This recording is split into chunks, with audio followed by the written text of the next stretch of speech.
I want to talk a little bit about the word debrief. Hmm? Debrief. It's debrief is when a person is asked lots of questions about an experience and the person is explaining all the details of an experience. And it's most often used with in the military, someone will, You recording? yeah, Okay, sorry. someone will have go through a mission and then they debriefed. And oftentimes the military is trying to get information so they can have strategies. But there's another purpose for debriefing, which is for healing. And debriefing is basically telling the story of how we experience things from our vantage point. And when we get questioned on that story, we tell the different aspects of it. When we're debriefing a story that is promoting healing, it's not only telling the facts, but it's also hopefully connecting the emotions with those facts. So it's one thing to say, I experienced a fire.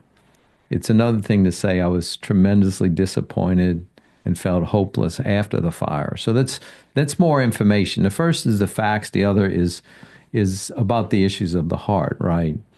And when we experience a very, very difficult event and we put it in the category of trauma, it's basically we experience an experience and it gets internalized inside of us. And it may stay dormant for a long, long period of time. But over time, every once in a while, something may poke that experience.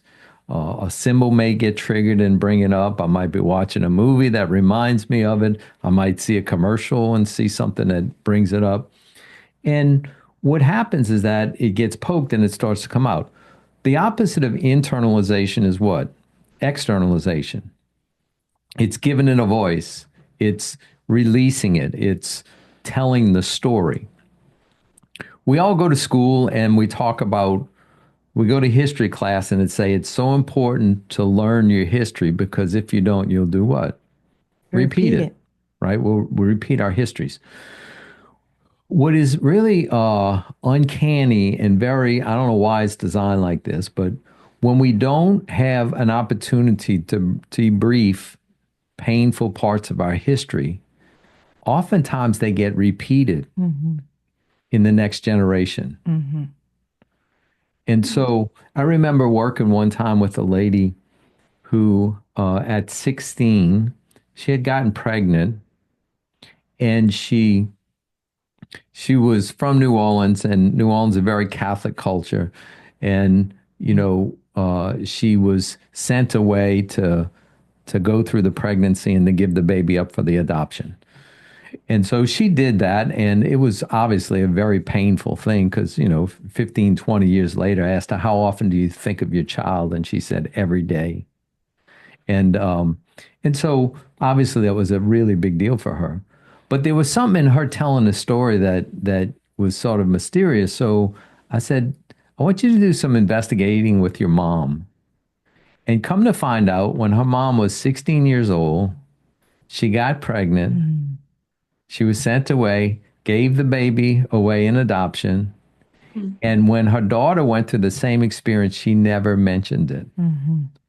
But it was repeated exactly the same Right. age. And there was something about that secret that was internalized for the mom Mm-hmm. was played out in the next generation. Sometimes the names change, the faces change, the dynamics change, but sometimes things get repeated. Yeah. And so it's a challenge for us as we do the work. Part of the work that we do in this process is is to allow you to do debriefing about whatever God allows to come Mm-hmm. up for you. Right. Because we just set a sort of a, a, a, a foundation Mm-hmm. and we ask you questions Right. and then we believe that God will bring up for you any things that he wants to work with you that's going to help you become a more loving and a more giving person. And what stops us from doing that is our old wounds, right? Right. It's those are the things that block us from being the best of who we are. Right. Are you ready for a journey of self discovery and healing? Introducing a roadmap to the soul, a practical guide to love, compassion, and inner peace. This book offers practical tools and insights to navigate your inner landscape, release emotional blockages, and embrace your authentic self. Start your transformational journey today by getting your copy now. See the link in the description. And now, back to the lesson. And so we need to tell the story. And sometimes telling the story is just writing it out. Sometimes it's sharing it with a spouse. Sometimes, people have shared things on here. Sometimes it's in different forms, wherever your safe area is. But when it comes up for you, it's time to debrief so that you can go from internalizing to externalizing and to break free. And sometimes we have experiences like we've kind of partially debriefed it, but then it comes up at another level with another intensity. And the beautiful but the difficult thing is the safer we feel internally and externally, the more stuff sometimes flows up for us. And we're able to do that. Right? Yeah. Well, I think too, with debriefing, it's a good topic. It's really allowing ourselves to, when we, especially going through this process, the questions that are asked, whatever comes up for you. And there's people in here that go through the process more than once. So it's a different question. It'll be the same question, but it'll be a different thing that will come up. So it's like whatever comes up for you is what needs to be heard from yourself. It's like we have things that we may not think that are that important, or we just didn't have time to embrace it. So we just kind of push it aside and survive the situation. But then when we end up in a place like this that God brings us to, it's allowing those things to come up and we can hear them with a loving ear. We can hear them with a loving heart, because there may just not have been room for it at the time. We've been busy. We've had children. We've done lots of things. I was thinking about the fires, dealing with the LA fires is going to trigger everybody in Hawaii, that it's just like it happened yesterday for them, even though they've had some healing and some things good happen in such a horrible situation. But then the fires happen and it's just like it's yesterday again. So it's like a new story will come up of what they remember about that. And, it's real easy to push all that aside because it's like, we're not in the fire, they're in the fire. But it's not true. It's that in all of us, when something happens and it reminds of us of something, is to allow us to have a voice in a safe place. That can be on paper, that could be with a friend, your spouse. It's allowing that to come out, because when it gets stuffed in, then all of a sudden it becomes the secret. And a lot of times it's things we all know about, but because we push it aside, it becomes a secret in the family. It becomes a secret for us. And then that has energy. And that energy can be played out. And the last thing we want is our children to live our secrets, right?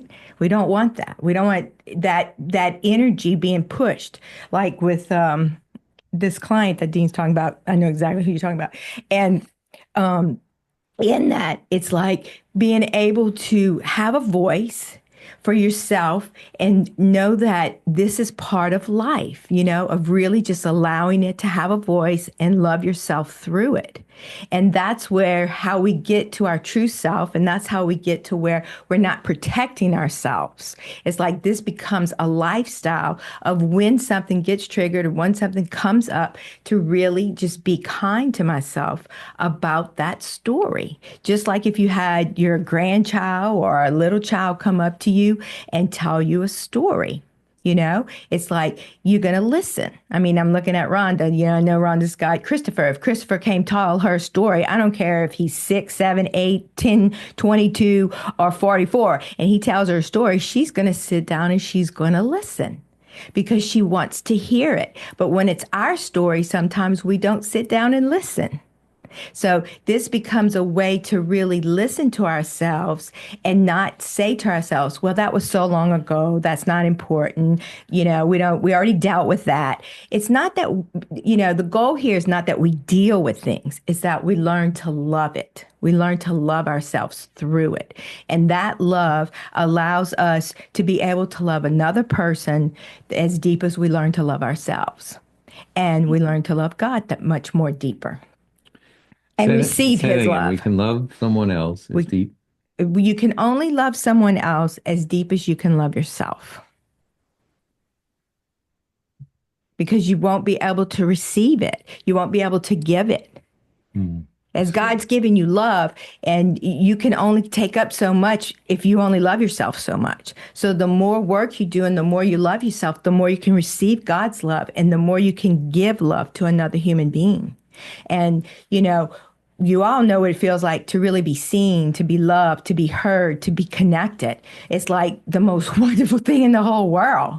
And it's like, if I do this work and I love myself more and more in the places that, seems like it may not be important or, oh, that was so long ago. But if it comes up, it deserves to be loved. It deserves that. And that means I am giving, I always talk about generational wealth. I'm believing that I will be able to leave great generational financial wealth for my son. But I can promise you, I have left 7 generations of wealth of emotional health for my son and all that will be behind him. I have given him all that I have in this arena, and that is generational wealth. Are you ready to embark on a journey of personal transformation and inner healing?